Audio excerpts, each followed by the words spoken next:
post-apocalyptic world. Guns, zombies. Oh, no, there's no zombies. There's no zombies. Cats.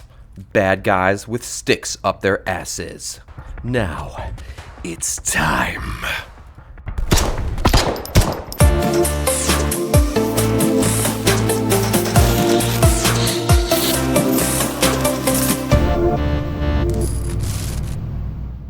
So as most of you know or don't know, there is a thing that happens every year on Steam called the Steam Game Festival. And on the Steam Game Festival, they have a whole bunch of indie devs.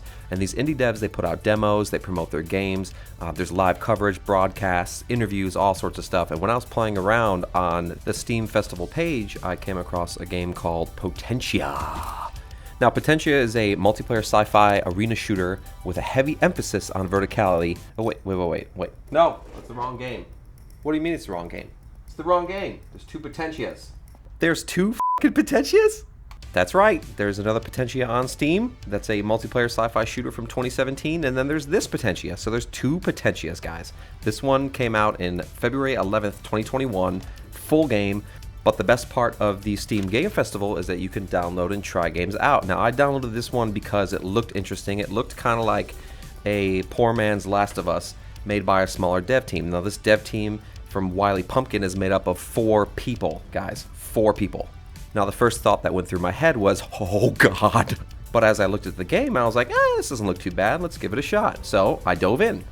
Now, when you fire the game up, you play as this guy named Victor, and it's in a post-apocalyptic world, which makes me wonder why the f this guy is so happy. But when you take control of him, your adventure begins. You learn how to run, jump, climb, pick things up, switch your weapons. It's basically, this demo was a tutorial. It was about maybe 30 minutes long, I suppose, maybe less, maybe a little bit less than that.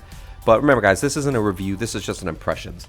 So my first impressions of this game were pretty positive. I've launched it, and it ran very well. I was quite surprised, honestly. It actually looked and ran pretty well for a team of 4 people, so I applaud them there. Now, once the beginning tutorial bit is over, you just kind of run around this post-apocalyptic universe, and you just loot. You loot houses, you loot cars, things like that, just looking for ammo, weapons, and whatnot. So the first encounter I had was I came up to a guy who was talking to some cat that was stuck on top of a crate. And I was like, ooh, the kitty. Hey, kitty. Psst, psst, psst, psst, psst, psst, psst, psst, psst, psst, psst. And I shot the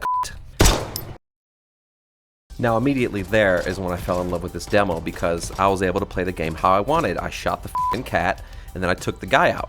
Now, you see, guys, this is how games are supposed to be played. You shape your own destiny. You shape your own story, and that's what I liked about it. I was able to shoot the goddamn cat instead of finishing the tutorial and just meleeing the guy with a crowbar. Now, obviously, one of the first things you're going to notice is that the voice acting is shit, guys. I thought you stopped making shitty jokes. It's pretty bad, but I mean, Anthem and Mass Effect Andromeda had worse voice acting, and those were made by teams of like over 2,000 plus people. So 4 people, I think, will do this game justice. But I'm not here for the voice acting, guys. I'm here for the immersion, the experience. If I can kill cats, hit people with crowbars, shoot dudes in the dick, and have a fun time without getting penalized while doing it, I'm in. Count me in. Now, as far as the combat goes, it's...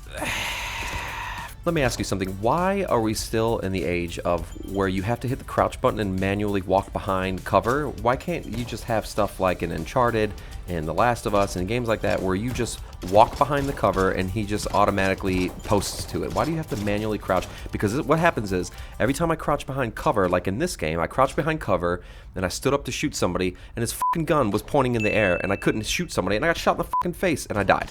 Pull the camera out of my dude's ass and give me some space to see what I'm doing and make it so my guy automatically takes cover behind barriers without me having to hit a fucking sticky key or Gears of War it where I have to click the button and he sticks to the wall and then I have to click the button to unstick to the fucking wall. Why can't games get this right? If you're gonna make a third-person game that's a third-person shooter, you need to have proper third-person mechanics. Grenades are a joke, so don't expect to get any kills with grenades because I got into a fight in some kind of supermarket and I chucked maybe 3 or 4 grenades at a cluster of 2 or 3 enemies, and I got nothing.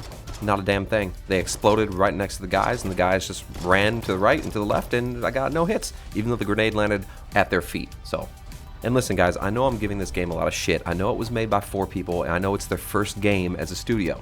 But listen, if you're going to charge me $20, or right now it's on sale, $17.99 for a game like this, there's a lot of games on Steam that you can buy for less than $17.99, and you can get a proper, good experience.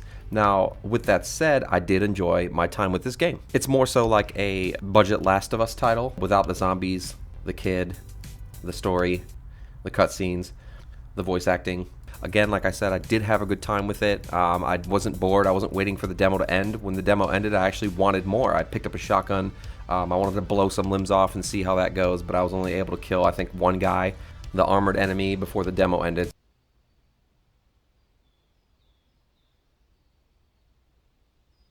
So I'm curious to see what else they have, what other patches they come out with, and what other updates they have. So thank you guys for tuning in. Guys, make sure you follow our Facebook group. Join the group. It's called Talk Gaming. That's where we are most active. We post the newest videos there. We're constantly posting news.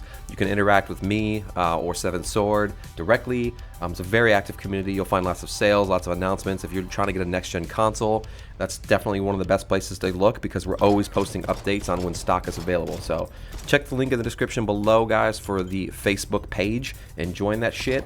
And we'll see you on the next Talk Gaming.